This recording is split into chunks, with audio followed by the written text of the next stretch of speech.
नगरपालिका आरोग्य विभागाकडून नवीन वर्षात रस्त्यावर कचरा टाकणाऱ्यावर कारवाईचा बडगा उगारण्यात येत आहे।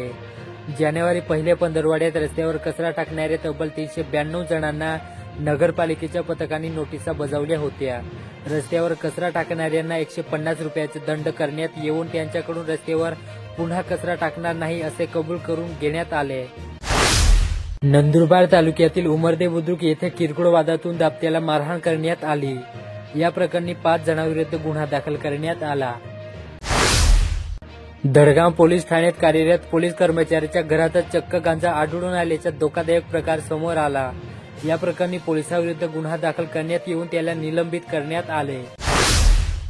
नंदुरबार जिल्हा पोलीस दलातर्फे जिल्ह्यातील पोलीस ठाण्यामध्ये नागरिकांसाठी तक्रार निवारण दिन उपक्रम राबवण्यात आला। यावेळी जिल्हा पोलीस अधीक्षक श्रवण दत्त एस, अपर पोलीस अधीक्षक अशित कांबळे यांनी नागरिकांच्या तक्रारी समजून घेत त्यांचे निरसन केले। दिवसभरात 12 पोलीस ठाण्यांतर्गत 125 तक्रारीचे निराकरण करण्यात आले। त्यात एकूण 70 तक्रारी तत्काळ निकाली निघाल्या। नंदुरबार तालुक्यात गेल्या 4 दिवसापासून सकाळी दाट धुके निर्माण होत आहे। यामुळे सकाळच्या वेळी मुख्य रस्त्यावर धुक्याचे साम्राज्य असल्याचे चित्र दिसून येत आहे। नंदुरबार तालुक्यातील पाचोराबारी येथील शेतातून सर्पमित्रांनी फिकट गुलाबी रंगाच्या दुर्बीण नागाचा बचाव केला। तब्बल 2 तासाच्या परिश्रमानंतर सापाला पकडण्यास सर्पमित्राला यश आले होते।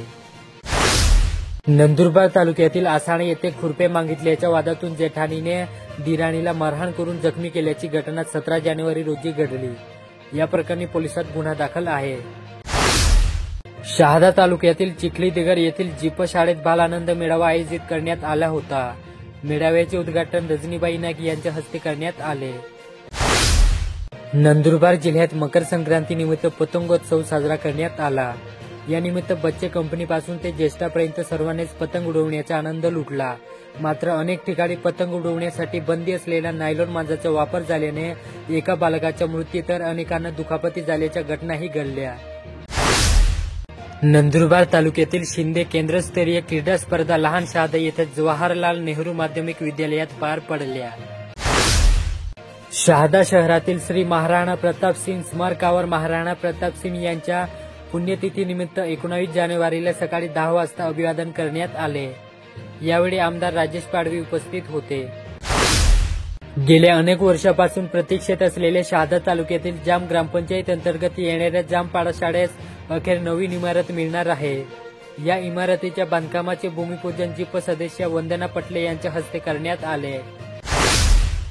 गेल्या 1 ते 1.5 वर्षापासून रस्त्यावर खडी टाकून ठेवलेला शहादा तालुक्यातील टवडाई ते आंबापूर व मसावत ते सुलवाडे रस्त्यावर खडीचे ढिगारे पडले असून वाहनधारकांसह नागरिकांना त्रास सहन करावा लागत आहे। नंदुरबार येथील दुर्गाबाई रघुवंशी हायस्कूलच्या स्काउट व हरित सेना विभागामार्फत 1 दिवसीय शिबिर कोडदा तालुका नंदुरबार येथील कृषी विज्ञान केंद्र येथे आयोजित करण्यात आले होते। नवापूर तालुक्यात तूर पिकाचे उत्पन्न मोठ्या प्रमाणात घेतले जाते। यंदा पाऊस समाधानकारक व थंडीचे प्रमाणही चांगले राहिल्याने तुरीचे उत्पन्न वाढणार आहे। वडदा शिवारात पारंपरिक पद्धतीने तूर पिकाची काढणी करताना महिला मंजूर। नंदुरबार जिल्हा स्थलांतरितांचा जिल्हा अशी ओळख निर्माण झाली, परंतु ही ओळख पुसण्याच्या दडगाव तालुक्यातील हरणखुरी गावाला यश आले। या गावाने 100% स्थलांतर मुक्त गावाचा सन्मान प्राप्त केला असून या ठिकाणी देण्यात आलेली रोजगार हमी योजनेची कामे 100% पूर्ण झाली आहेत। नवापूर तालुक्यातील करंजी बुद्रुक येथील विद्यालयात खेड्यावरून शाळेत ये-जा करणाऱ्या 29 विद्यार्थिनींना मानव विकास मिशन अंतर्गत सायकलीचे वाटप करण्यात आले। नवापूर शहरातील विविध भागात मोकाट कुत्र्यांचा संचार वाढला। रहिवासी वसाहतीसह बायपास रोडवर मोकाट कुत्रे फिरतात, यामुळे नागरिक हैराण झाले। पालिकेने कारवाई करण्याची गरज आहे। शहादा तालुक्यातील ग्रामीण भागात तुलनेने एसटीच्या फेऱ्या कमी प्रमाणात सोडण्यात येत आहे। यामुळे नागरिकांना अडचणीचा सामना करावा लागत आहे। ज्येष्ठ नागरिक आणि महिलांना प्रवासात सवलत असूनही नाईलाजास्तव खासगी वाहनांचा आसरा घ्यावा लागत आहे। एसटीच्या फेऱ्या वाढवण्याची मागणी होत आहे। अक्कलकुवा तालुक्यातील कुवा गावात एक धक्कादायक घटना उघडीस आली। आज सकाळी 8:30च्या सुमारास सोशल मीडियावर व्हायरल झालेल्या फोटोने ही घटना उघडीस आली। अक्कलकुवा तालुक्यातील कुवा गावात एका महिलेने आपले 2 चिमुकल्यासह गळफास घेत जीवनयात्रा संपवण्याची घटना उघडीस आली। मुलाचे वय हे साधारण 15 महिने व मुलीचे वय हे 4 वर्षे असल्याची माहिती प्राप्त झाली। मोलगी पोलीस ठाण्यास अकस्मात मृत्यूची नोंद करण्यात आली. नंदुरबार शहरात 19 जानेवारी रोजी रात्री अफवेमुळे बिस्मिल्ला चौक माळीवाडा परिसरात दगडफेक झाल्याची घटना घडली. या घटनेने परिसरात तणावाचे वातावरण निर्माण झाले होते, परंतु वेळीच नंदुरबार जिल्हा पोलीस दल घटनास्थळी दाखल झाल्याने परिस्थितीत नियंत्रणात आणली. जमावाला पंगाविण्यासाठी अश्रूधुरांचा देखील वापर करण्यात आला. घटनेबाबत पोलीस अधीक्षक श्रवण दत्ते यांनी माध्यमांसमोर माहिती दिली. नंदुरबार शहरातील शास्त्री मार्केट, गांधीनगर आणि काकाच्या डाबा मागील परिसरात 17 जानेवारी रोजी रात्री 9 ते 11च्या सुमारास शहर पोलीस पथकाने तपासणी बेकायदेशीररित्या घरगुती वापरातील विकणारे 62 सिलेंडर जप्त करत कारवाई केली. या प्रकरणी 18 जानेवारी रोजी दुपारी शहर पोलीस ठाण्यात दोघांवर गुन्हा दाखल करण्यात आला. जिल्ह्यातील अतिदुर्गम भागातील हरणखुरी गावाला स्थलांतर मुक्त होण्याचा मान मिळाला असून गावातील अकुशल मजुरांना वर्षभर कामे उपलब्ध करून देण्यास ग्रामपंचायत यशस्वी ठरली.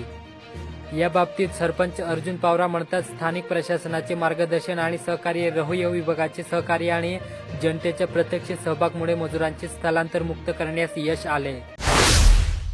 तळोदा तालुक्यातील चौगार खुर्द गावात श्रीकृष्ण खानसरीच्या मागील बाजूस अंकुश चौधरी यांच्या घराजवळ लघुशंका करणारे सुखलाल पाडवी यास येथे लघुशंका करू नको असे सांगितल्याचा राग आल्याने अंकुश चौधरी व त्याच्या भाऊ बहिणीला तिघांनी मारहाण केल्याची घटना घडली. या प्रकरणी 18 जानेवारी रोजी दुपारी तळोदा पोलीस ठाण्यात सुखलाल पाडवी, जयसिंग पाडवी, महेश पाडवी या तिघांवर गुन्हा दाखल करण्यात आला. नंदुरबार जिल्ह्यातील शहादा शहरातील माहेर असलेल्या विवाहित महिलेच्या एरडोल तालुक्यातील कासोदा गावातील सासरच्या लोकांकडून अपमानास्पद वागणूक देत वेळोवेळी मानसिक व शारीरिक छळ करण्यात आला. या छळाला कंटाळून 18 जानेवारी रोजी दुपारी शहादा पोलीस ठाण्यात विवाहित महिलेने दिलेल्या फिर्यादीवरून 6 जणांविरुद्ध गुन्हा दाखल करण्यात आला. 17 जानेवारी रोजी रात्री 11 ते 18 जानेवारी रोजी रात्री 3 वाजेच्या सुमारास खोंडामोडी गावात अश्वनी ओंकार अहिरे यांच्या आई रेणुबाई अहिरे व मंगलाबाई पाटील असे घर बंद करून बाहेरगावी गेले असताना अद्याप चोरट्यांनी बंद घराचे कुलूप तोडून घरातील लोखंडे कपाटाचे लॉकर तोडून त्यातील 38,000 रुपये किमतीचे 19 ग्रॅम वजनाचे सोन्याचे दागिने चोरून नेले. या प्रकरणी चोरट्याविरुद्ध नंदुरबार तालुका पोलिसात गुन्हा दाखल करण्यात आला. नंदुरबार नगरपालिकेच्या हद्दीतील 6 जानेवारीपासून मालमत्ता कर थकीत असलेल्या मालमत्ताधारकांवर कारवाई करण्यास सुरुवात केली होती. याच अनुषंगाने 6 जानेवारी रोजी शहरातील श्री छत्रपती शिवाजी महाराज नाट्य मंदिर देखील पालिका प्रशासनाने सील केले होते. मात्र आता नगर विकास विभागाच्या सहसचिवांनी जिल्हाधिकाऱ्यांना कारवाई मागे घेण्याबाबत पत्र दिले. ते पालिकेला प्राप्त झाले असून आज नाट्य मंदिर खुले होणार असल्याचे नगरपालिकेकडून सांगण्यात आले. शूर योद्धा महापराक्रमी वीर क्षत्रिय महाराणा प्रताप सिंगजी महाराज यांच्या 428व्या पुण्यतिथीनिमित्त दिनांक 19 जानेवारी 2025 रोजी दुपारी नंदुरबार शहरातील महाराणा प्रताप चौक परिसरातील वीर पराक्रमी महायोद्धा क्षत्रिय महाराणा प्रताप सिंगजी महाराज यांच्या पूर्णाकृती पुतळ्याला पुष्पहार अर्पण करून अभिवादन करण्यात आले.